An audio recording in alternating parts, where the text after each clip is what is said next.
You've had time to think this through now. What did you mean by it?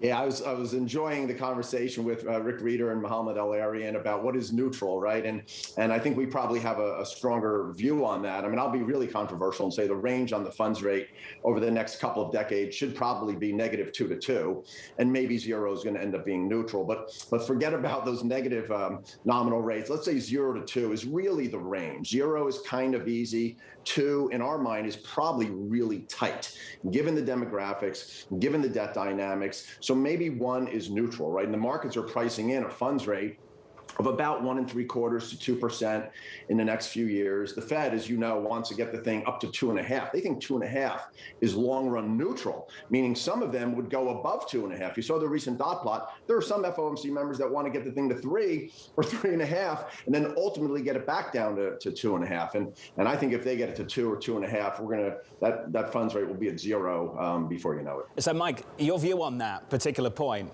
and it's up to everyone to have an opinion on it, will shape your view in the bond market. If you think neutral is somewhere close to 1, a 10's a buy, a 175, a 30's a buy, a 2.1%.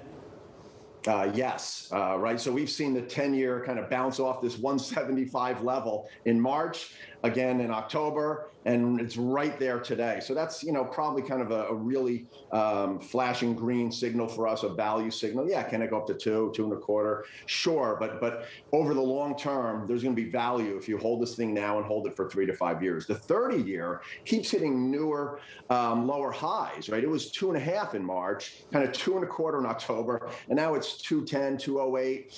So that's where we really like the market. That's the long end of the bond market is where we have our biggest overweight.